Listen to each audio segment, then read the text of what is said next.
Welcome to the Orgasmic Lifestyle Podcast by Venus O'Hara. I'm here to welcome you into the world of orgasmic living by hosting experts to discuss orgasmic topics such as nutrition, spirituality, personal development, sexuality, and much more. Here, we will offer lifestyle lessons that can help you lead a fulfilling, joyous, and orgasmic lifestyle. I'm your guide, Venus O'Hara. Welcome to the 17th episode of the Orgasmic Lifestyle Podcast by Venus O'Hara. In this new moon episode, we'll be speaking to Adrienne Maree Brown, best-selling author of Pleasure Activism and Holding Change. Then, I'll be discussing the book I'm reading now, which is Adventures in Sex Magic: Control Your Life with the Power of Lust by Damon Brand. And finally, we'll be experiencing a guided meditation with affirmations for pleasure and feeling good. But first, let's talk about my own version of pleasure activism. If someone asked me when I was graduating from university what I wanted to do with my life, my answer was, I want to help people. I always had some kind of activism spirit inside me, but I didn't really know how to express it. I tried to investigate different avenues of activism and maybe ONGs, etc. But I realized that I might end up spending my days being more frustrated and angry, and I wasn't really sure if that was a good thing for me. So instead, I went to Spain. And the idea was that I would learn Spanish, and then with another language under my belt, I would go back to the UK and look for a serious job. I had no idea what I was going to do. I ended up living in Spain. Well, I'm still here many, many years later. And it turns out that several years after, maybe 10 years after graduation, I started to discover activism again. I've always been very sexual, and I had lots of strong opinions about sexuality. It wasn't just about enjoying sex. I had strong opinions about pleasure for all and equality in sex. And that I wanted to kind of spread a message about female sexuality and spread the word of joy in sex. Especially when I was speaking to friends of mine, I realized that they weren't maybe asking for what they wanted in bed, or they didn't really know how to enjoy their bodies. And I really felt that my sexuality wasn't really reflected in media or anything around me. So I started a blog in 2009. And I was very, very, very passionate about spreading my message about body positivity. And also at first I was very interested in fetishism and BDSM, but not the kind of dark BDSM that you might find in dungeons. I was not interested in that at all. I was more interested in mind games and role play and really the fun aspect of it. Because when we think about BDSM, we might not think about humor or joy, when it really can be those things. And it can also be very, very, very sensual. And then I started to focus a bit more on female orgasm and sex toys. And for the last couple of years, I've defined myself as an orgasm activist. And it really is a fun title. And people might think it's a frivolous title, but there is a big cause behind it. And I really do believe that approaching sexuality or feminism in this way is definitely beneficial. Because obviously feminism is a massive, massive topic, and there are many, many battles to fight within feminism. But for me, I've chosen the orgasm because it's something that brings me joy, and sexual repression is something that I have dealt with after having a religious upbringing. So I understand very well what it's like to grow up with repression, sexism, etc., and not feel that you can enjoy your body, or that enjoying your body can be sinful. Also, another aspect of my own pleasure activism is how I approach veganism. I'm really, really passionate about veganism, but I understand that sometimes when people hear that word, they're like, oh, they become maybe defensive, or they think it's a personal attack on their own, maybe non-vegan choices. And even among the vegan community that I'm familiar with, or that I'm a part of, we cannot all agree with what's the best approach to spread the message. I'm one of the organizers of Barcelona vegan community, and sometimes, and basically we have events every single weekend, and those events are mainly eating and supporting local businesses. And yeah, so it's basically revolves around eating and networking, etc. And sometimes people join our groups and they get very angry that we're not angry enough, or that we're not doing activism, or that we're not going to vigils or slaughterhouses to protest, etc. And it makes me think, well, we are doing a kind of activism because it's a more positive, pleasurable way of spreading the word, because I think food is a form of activism. And I have a friend who's very not vegan at all, but it would never occur to me to kind of attack her choices and tell her that she's supporting animal cruelty. I'm sure she knows that already. But to actually attack her personal choices would not be the best way, I don't think, to spread this message. For example, instead, I invite her to my place and I let her taste vegan cheese, and she's like blown away by it, because there are some incredible cheeses now, or even just vegan food in general, because not many people are aware of some of the delicious foods that we eat. They think it's a kind of the same food as meat eaters, but without the meat. But in fact, there are so many things. I mean, in my fridge now, I have incredible things. I have organic vegetables, which anyone can have, of course. But for my protein sources, I'm having things like hemp seeds and tofu, tempeh, seitan, and those things can be very delicious if you know how to prepare them. So for me, I want to kind of raise awareness about eating absolutely delicious food, and that way it can be beneficial for people's health. I mean, I just got my blood results the other day, and it's so cool to know that I have a low cholesterol, rather than older members of my family who are eating meat and dairy, etc., and they have to take medication to actually lower their cholesterol, whereas I don't think I'll have to worry about that, which is a wonderful thing. So I like to kind of share my knowledge about food and how to make food delicious, because it's so important. It also makes me think about, or reminds me of, this UK reality show that I saw called Veganville, and they took 4 or 5 different vegans with different outlooks on veganism, and they put them in a house in the south of Wales, I think, and in a very rural community that kind of lived on agriculture and animal farming. And they were trying to see which approach worked the best, the activism, or the foodies, or the bodybuilder. And I had actually a chance to interview the bodybuilder who was in that reality show called Corinne Sutton. And we have an interview coming here soon on the orgasmic lifestyle, which I'm very, very happy about. Because that's another way to spread the word, is to be an example of strong, healthy, have a strong, healthy body, and have what people might call the vegan glow. It was actually the foodies that seemed to be the most successful in this mission. For example, they went to a local university and they tried to convince the canteen to have a vegan menu every day, and they succeeded.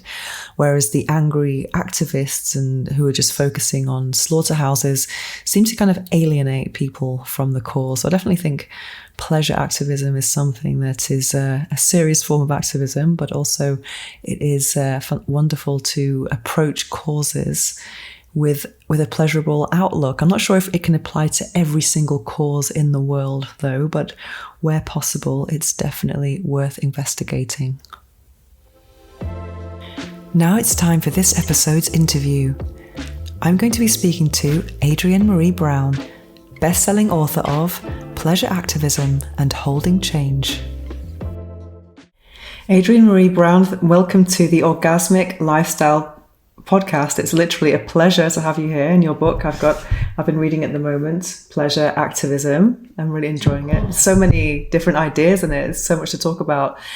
You're described as many things: a Renaissance thinker, creator, author, social justice facilitator, a doula, a healer, and someone who does many things. Which aspects do you identify with the most, and does it change day to day, or what?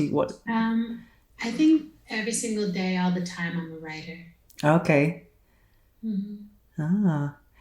So, about the idea of pleasure activism, the politics of feeling good, you talk about how we can tap into our emotional and erotic desires to organize against oppression. So, how is this possible? Because I think some people think that activism is kind of synonymous with being angry about things. Do you think we can be a pleasure activist in many aspects, or does it depend on the topic?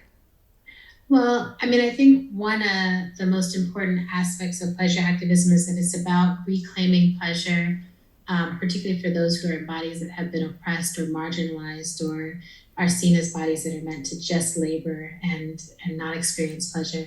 And sometimes we have to get very angry to demand our right to experience that pleasure, to experience autonomy over our bodies.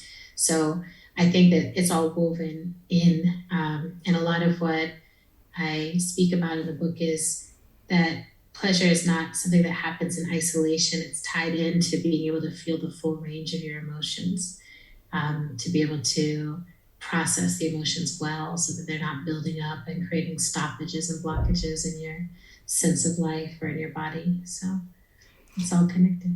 Yeah, I think that some topics can definitely have a pleasure side to them, but other ones might be a bit more difficult. I think in when we think about feminism, there's like lots of maybe the like in unequal pay and things like that. But for me, I was actually studying feminism at university, and someone from a left, very kind of angry organization tried to poach me, and I thought I didn't want to spend all my days like being angry, because I didn't think that was very healthy. And so I decided to. I call myself an orgasm activist, so I'm kind of a sex toy Mhm. designer and just focusing on the kind of more pleasurable part of activism. Could you identify with that somehow?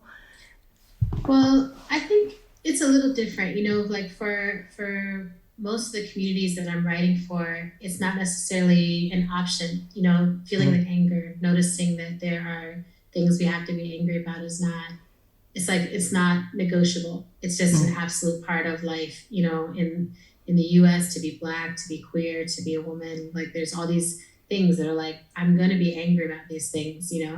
And one of the things that I'm always working on is how to harness the power of that anger, how to harness the energy that's flowing into that anger for the use of my life force, right? So I try to harness my anger into creating things. Like I've been writing fiction and I write spells and I write other things and I try to gather all that emotional energy and move it into something else. Um, and then I think inside of organizing, no matter what topic we're focused on, we can make it a pleasurable space to be a part of. So much of why people come into movement space is because it can feel like, oh, finally, other people who are paying attention to the world and who want to make it right. And how do we not be punitive with each other, but really generate a space that feels celebratory, solution oriented, where people can be their whole selves. So there's aspects of pleasure activism that are about like how do we make the container of movement a more pleasurable place to be so that more people want to become organized as an activist. Like you said, like no one wants to move towards something that feels like it's just purely based in anger, right? So you want to move towards spaces that feel like community, and then for every person to also be able to access the sovereignty of their own body and to recognize that that feeling good is actually a part of the lived experience. It's not just that some should only suffer so that a few can feel good. yeah, I It's think sometimes actually we we're can all think, wired to feel very good most of the time. and sometimes we can feel guilty if we feel good. Sometimes, depending on the upbringing from religion or different cultures. Yeah, it's a great control mechanism. If people think that things that come naturally and that feel good to them are something that they should feel guilty about or that they need permission from someone else to experience, it's a really great way to control people because those urges towards pleasure are inevitable and natural. They're wired into us. So I always, I'm always like, be in a question if someone who is not in your body and of your body is trying to say something about what you can and cannot do with your body. probably that person is seeking to control you, and you should be in consent about that. Definitely. I found the part about drugs really interesting, actually, because I'm kind of a sober person. I haven't had alcohol now for 7 years. I've never really dabbled with drugs. And I used to smoke weed to sleep for 20 years. And it was one of those things that I kind of justified. I kind of took it medicinally, but also there was a pleasure element there. And it was also like a fast track meditation thing. And then this year I had pneumonia and COVID, and that kind of put a stop to it.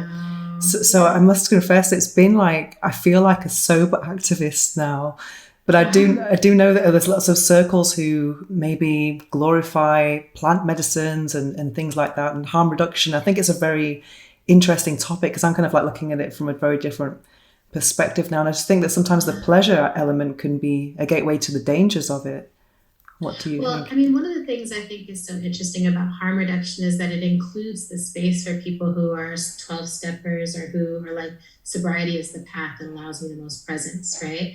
So if that's what you find is true for you, then it's like, absolutely, by all means, that should be one of the options that is not judged, and it works for you. And maybe it also works for the life that you've lived and how you need to navigate the pain that you experience, right? And then there's other people who are living different lives and navigating their pain in different ways. And the essence of harm reduction to me is always that non-judgmental piece, that it's just like the world creates conditions that people have to navigate a lot of different ways. And one of the things we're always trying to figure out is, how do we do that? How do we see people's humanity in all those choices, and then create as many pathways as possible for people to be present. Like, I really think that it's, this is one of the measures of privilege for me in my own life, is I'm really like, I can tell that the safer I feel in my life, the easier it is for me to access my meditative states, the easier it is for me to access being present in my life, because it's wonderful to be present in my life. I have conditions that feel safe around me, and I have enough food, I have shelter, I have loved ones, I have people who are taking care of me and loving me. But I know a lot of people, and I've organized with and for a lot of people who were abandoned by their parents or were abandoned by other aspects of society, who have run into a lot of different walls or economic barriers that are structured to the system, who got caught up in the incarceration process too early in life. And I've seen those people, also wanting to have a life that they can be present for. And sometimes that, requires a different medicine. I think what's interesting is, in this life, all those paths are available, and I think we're still at the beginning of learning, how do we actually navigate and find the medicines we need? So much of what the world consists of is actually toxins, fed to us as medicine, fed to us as food, fed to us as drink. Like, there's so much toxic material that we're coming in contact with. And I think we're learning more and more about that all the time. It's like, how to determine for ourselves what is toxic for us, what is medicine, what is healing. Well, absolutely. I totally agree with that, because I'm kind of anti-big pharma person. I'm more kind of vegan and whole foods, plant-based. And when you analyze, there's so many things that are coming into our food and our, medicines that are just very bad for us, for sure. So it's difficult. Bad for the planet. I think about that. It's almost always they go together. And how to be in relationship with like the local produce. Absolutely. Even that's not right. So, but it is, it's one of those things. Like, I think it's one of the places where it's like, when I think about why I want to redirect people's attention away from violent power over scheming into that deep presence, yes, filled life, in part it's to create more space for more people to be able to have that agency over what comes in and what goes out of their lives, like over living lives that feel balanced enough that they can be present in them. I think that is one of the great privileges of this century. When I think about my long lineage, I feel like one of the freest people to live in this time, even though there's still a long ways to go, but because I'm able to have such agency over my hours and my decisions. Oh yeah, it's definitely a luxury. I have the same privilege as well. This time is so important. So tell us about the the masterclass that you're doing, Redefining Feminism. Do you think feminism needs to be redefined? I think that any system, anything that's like, oh, we're trying to take down an entire system here. As we learn more about that system and how it works, we will continuously be redefining. And I think, we see that with feminism in particular, it has such a clear, like, this is first wave, second wave, third wave, this is intersectional feminism and such. We see the ways that it needs to continuously be growing in order to hold the people within it that are growing. And I'm really grateful that I was invited to be a part of the conversation. It's Gloria Steinem's masterclass. And the way she decided to hold it was to invite myself, Amanda, and Tina to come on as guests and to be in conversation with her, and then each to also offer our own little snippets of wisdom. So yeah, it's cool. I haven't really done television type things before, so it feels like a new place to discuss. What I mostly talked about in that space was pleasure activism, and a little bit about We Will Not Cancel Us. And what's this? We Will Not Cancel Us? We Will Not Cancel Us is the book that I put out last year in 2020 on the culture of disposability and accountability. Oh, interesting. And I saw that you said in your blog that the pandemic has been a dance for you and your body. Tell us about this. How has the quarantine? Yeah, so I feel like for most of us, it's been something that's had the impact of making a major shift in what is available to us in our world and our lives. So before pandemic, I was swimming all the time, and I was in a really good place. I had a really beautiful community of healers that I was working with, of acupuncturists, someone who did fire cupping, someone who did myofascial work, masseuse, somatic body worker. Like, I just had a team, and I was a part of that. I was doing my doula work, and I was making my offers as a healer.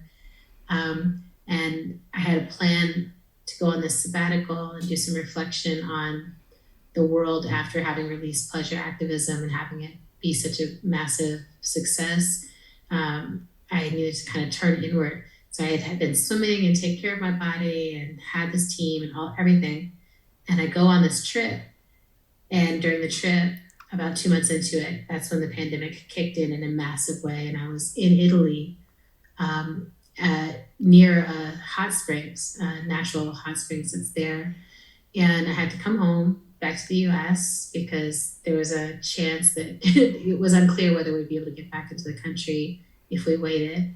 And so I came back, and suddenly there was nowhere to swim, and it wasn't safe to see any of the people who I had been working with to help navigate pain in my body. And I have arthritis.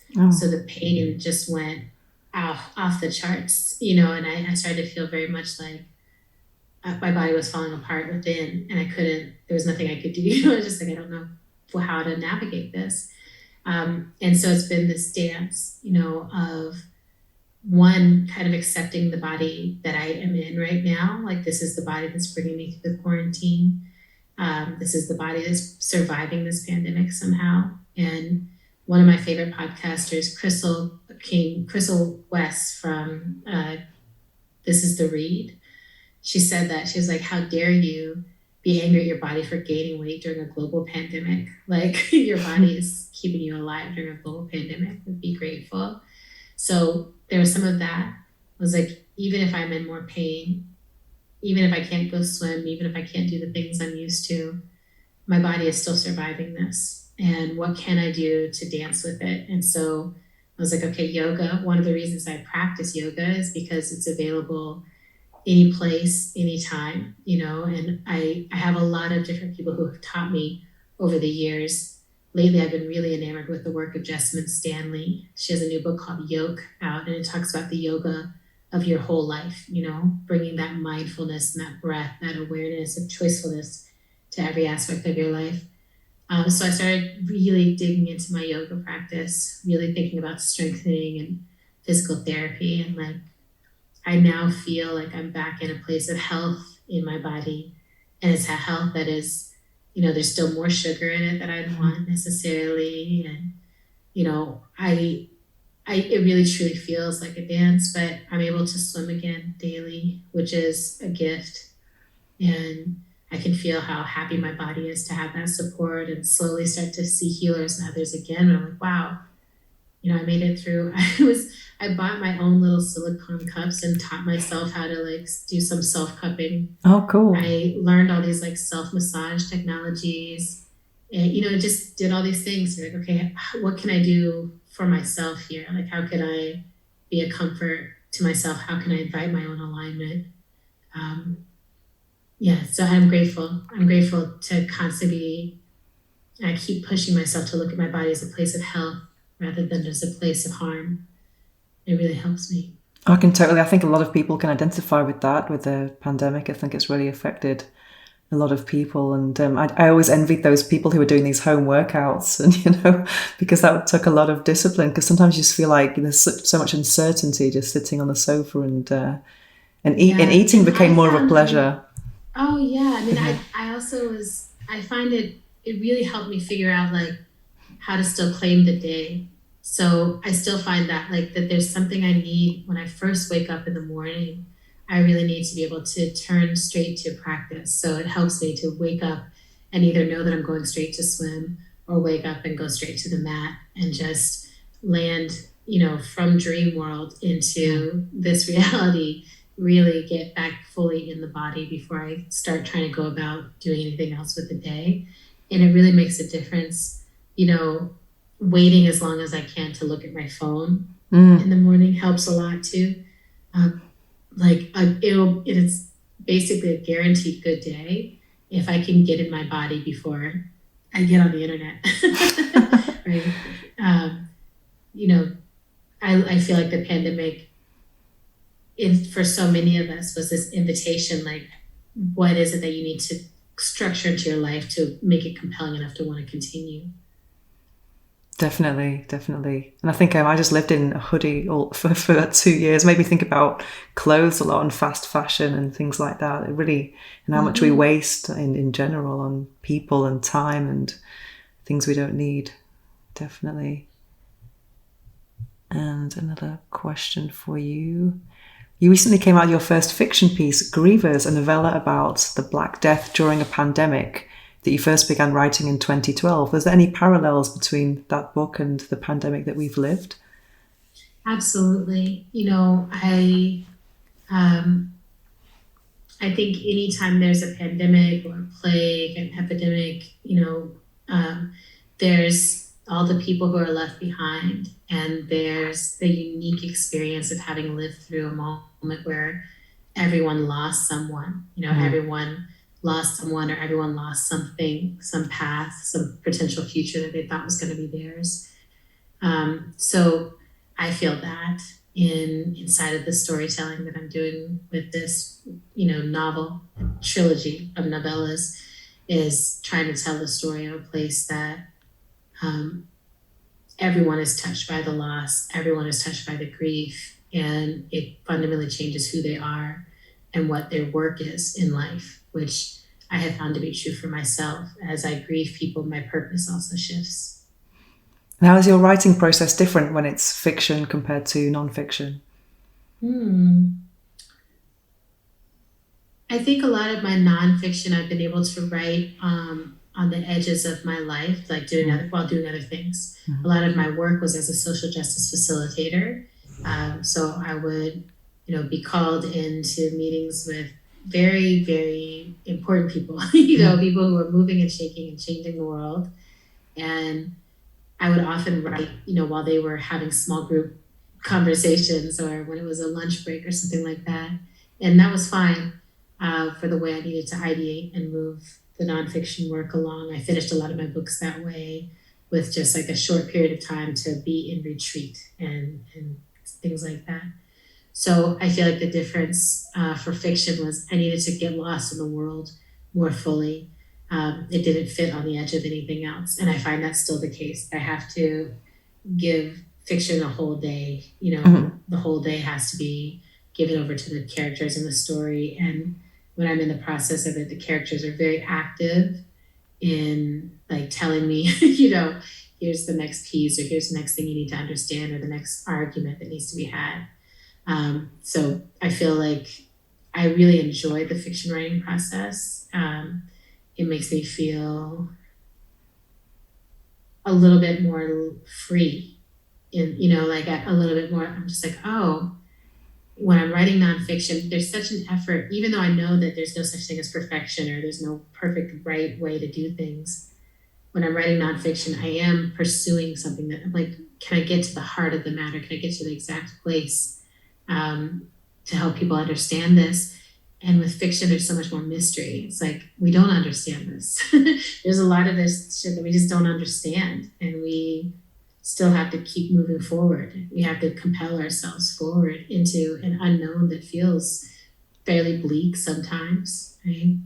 It always feels bleak when you're grieving, when you lost someone that you really loved. The future that doesn't have them is less bright than the future, the past behind you where they were. And I wanted to write about that, like that feeling of the best is behind us. How do we keep moving forward? Can we begin to imagine that there's even better up ahead? Did you have a plan for the story, or did it kind of like have its own life when you started writing? Both and, that kind of, for me, that process was a dance. I have an amazing teacher in my life, Maree, who is a Black speculative fiction horror writer. And I was in a writing workshop with her once, and she was like, always make sure you know the short story of whatever larger story you're trying to tell. What is the essence? What's the short story part of it? And I really appreciate that wisdom. So Grievers first came as a short story about two people who'd been abandoned basically in an empty city. And then I realized the protagonist had to shift, just where I needed to tell the story from needed to shift. And that unlocked a whole different section of story, such that I had to storyboard out as far as I could see. And I was able to storyboard out pretty far. But I still, even now, there's some mystery in terms of what's going to happen in the third novella.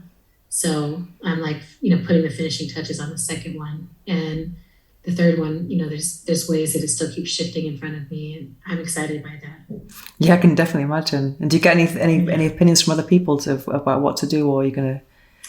Sometimes, I think that my whole life is, I'm constantly, like, I think any writer is like you're processing and filtering stuff that's happening in your life and in the lives around you. For that one, a lot of the feedback I wanted was just from people in Detroit, asking a lot of questions of people in and around Detroit, because the city of Detroit is very much a character as well. So what's the book that changed your life?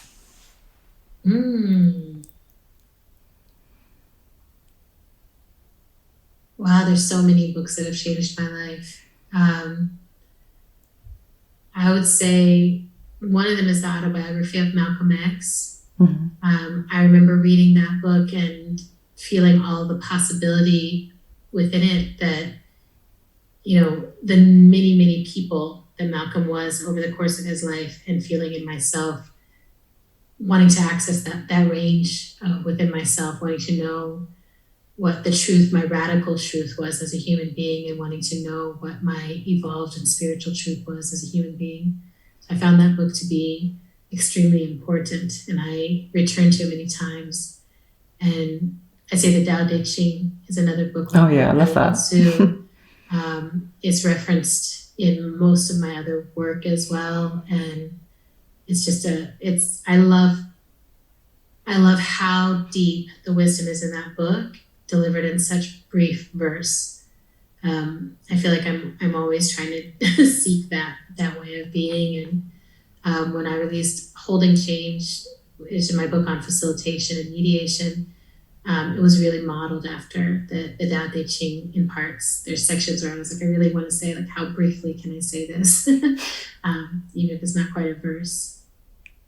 Yeah, I love that book. Another question, what is the philosophy that you live by? Or do you have a quote or an affirmation that's central to your life in general, or at the moment? I'm seeing there's this, which is, I'm microcosm of all the possible liberation, justice, pleasure, and honesty in the universe, and I act accordingly. And then lately, I've been walking, I have this little sticky on my desk that capitalism makes all of life work and labor. To be anti or post-capitalist is to make all of life pleasure and play. Oh, that's and fantastic. So I'm really working to do that. Is that your own affirmation? Is that your own? Yeah. Oh, fantastic. These are things that are stuck around my desk. I have Gloria Ansel Doula on the wall. I change myself. I change the world. Fantastic. Yeah, I love to do affirmations. Great. Okay, so I think that's it. Yeah, so do you have any tips about how our audience can live a more orgasmic lifestyle? Because orgasmic lifestyle is about reaching the climax in all areas. It's not just a sexual thing. I would say to listen for the yes inside of you, and listen for the... Oops. It's just like stopped. Oops. No, deepest joy. Oh, sorry, the internet just went weird there. You said the yes inside of you. So yeah, I was saying to listen for the yes inside of you as you move through your life and in every decision, to really like take that moment, place your hand on your gut and just say like, do I really want this? Is this part of the miraculous path of my life? That's and great. Only say yes to things that feel like a very clear yes in those conditions. Sounds like great advice. It's a full moon tomorrow. Do you do anything for the full moon usually? Oh yeah, I do lots. I usually do rituals. I write spells. I like to put all my different crystals out in the moonlight and do moon baths. Yeah. Oh, cool. I'll be doing the same thing. Okay, thank you so much. Adrienne Maree Brown will be publishing this on a new moon or full moon sometime. Okay, great. Okay, thank you so much. Thank you. Have a good one. You too. Bye. The book I'm reading now is Adventures in Sex Magic: Control Your Life with the Power of Lust by Damon Brand. This is actually the second time I'm reading this book, and I'm reading it again because in about 10 days I'm going to be giving a talk about sex magic in Soho House, and I really want to get to know my subject very well before I deliver my speech in front of an audience, which I'm kind of excited and nervous about at the same time. Sex magic has really changed my life. The last 4 years have been incredible since I discovered this tool, especially since I've been a sexpert for so long, and learning that sex can go beyond pleasure and procreation. It can actually be one of our most powerful tools for manifestation is something that's really blown me away. I've read several books about sex magic, but this one in particular has to be the most straightforward one. It's self-published. I bought it on Amazon and it has 82 pages and I devoured it in 2 days, and it's very, very, very easy to read. But what I really love about it is that it's very practical. A lot of the other books I've read have gone into the history or different theories from different people who've been prolific in this practice over the years, and they have much more more ritualistic practices than what I do myself, whereas this is a very simple and straightforward approach, and I would say it's one of the best books for a beginner. And there are, for example, different approaches for doing it on your own, doing it with a partner, and doing it in a group.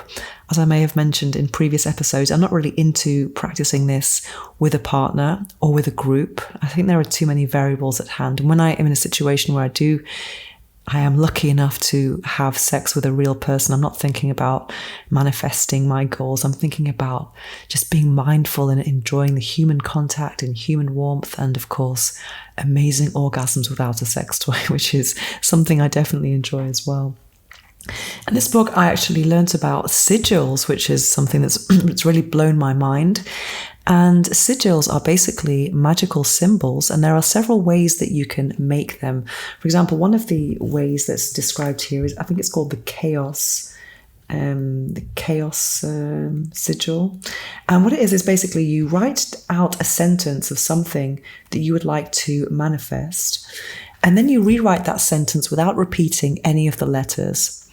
And then you draw this symbol which includes all of those letters without repetition, together, all jumbled together.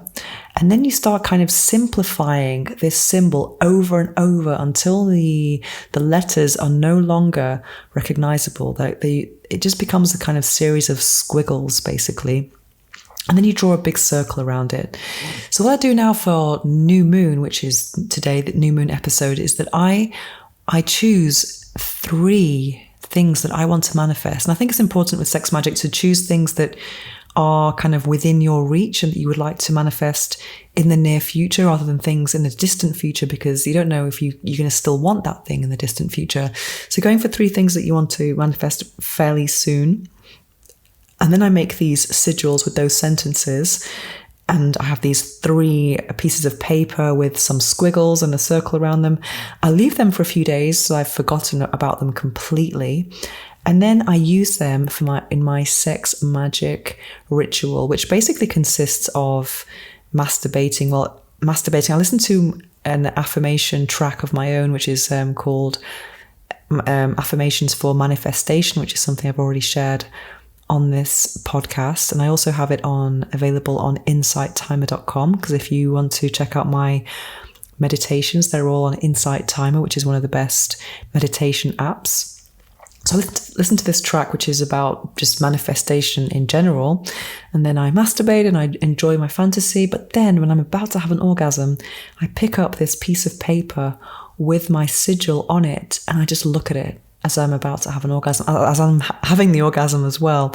Because this piece of paper, even though I don't remember what it means, it speaks to my subconscious, and my subconscious knows what it is.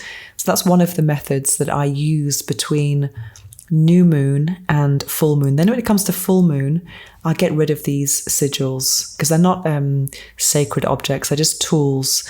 And also what you can do is you can kind of anoint them with your sexual fluids to make them very powerful. But it's not something you need to kind of treasure and keep for a long time. It's something you use maybe once or maybe a couple of times if you want, and then you get rid of it. Other methods would involve, for example, just thinking about consciously what it is you want to manifest right before orgasm.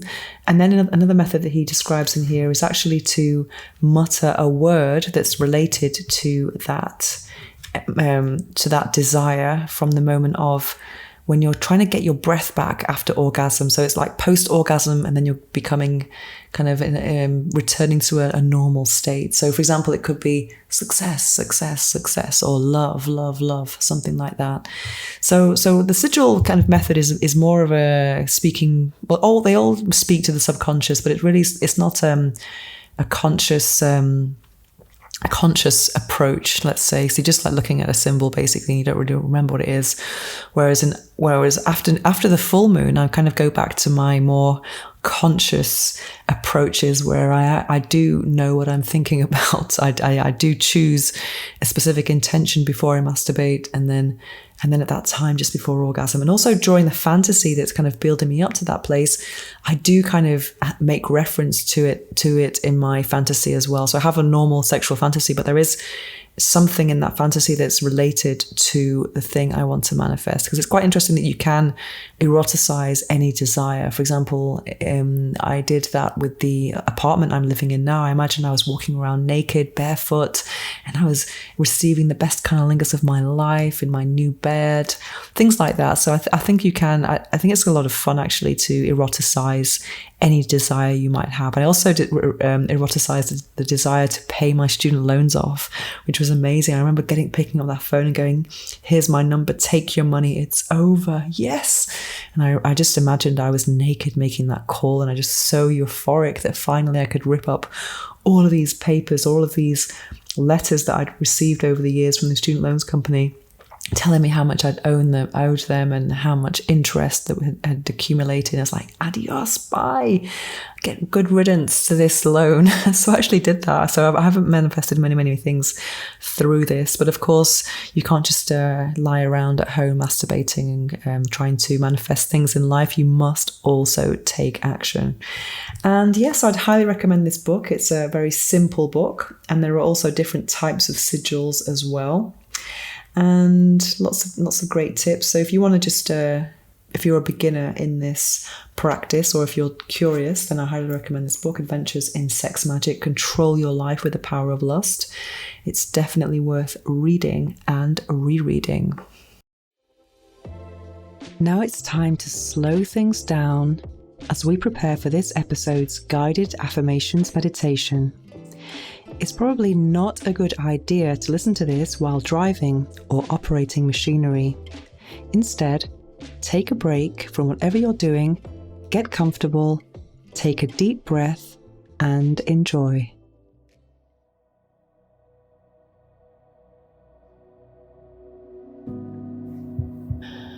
Pleasure feels good. I am worthy of pleasure. I appreciate all the good things in my life. I make time for pleasure because it matters. Pleasure makes me happy, and I deserve happiness. I am grateful for all the joy in my life. I deserve to feel good every day. Pleasure feels good. I am worthy of pleasure. My partner brings me pleasure. Sex feels good. I pleasure myself. My life is full of joy. I deserve to feel good every day. Pleasure feels good. I am worthy of pleasure. Pleasure can be physical, emotional, and spiritual. I accept it all. I enjoy living life to the full. I accept pleasure in my life. My life is pleasurable. I deserve to feel good every day. Pleasure feels good. I am worthy of pleasure. I live a blissful life. I share my joy with others. I bring joy to the world. I make others feel good about themselves. I deserve to feel good every day. Pleasure feels good. I am worthy of pleasure. I focus on things that feel good. I observe how things make me feel, and I choose pleasure. I enjoy my life. My relationships make me feel good. I deserve to feel good every day.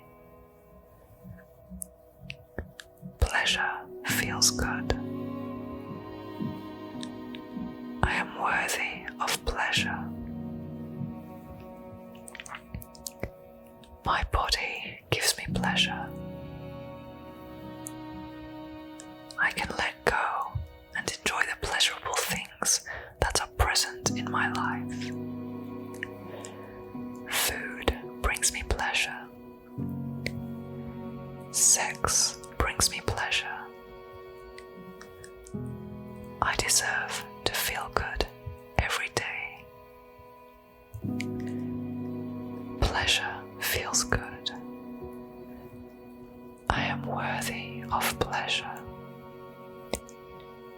I make time for pleasure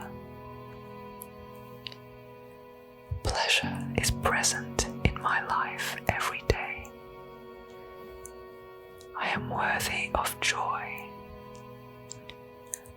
I live for pleasure. I deserve to feel good every day.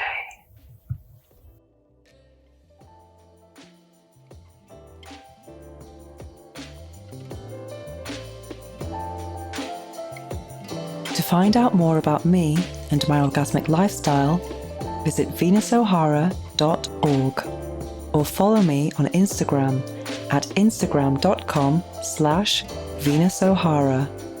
Make sure to search for the Orgasmic Lifestyle Podcast by Venus O'Hara in Apple Podcasts, Spotify, and Google Podcasts, or anywhere else podcasts are found. Make sure to click subscribe so you don't miss any future episodes. Thanks for listening, have an orgasmic week, and make sure every day is a climax.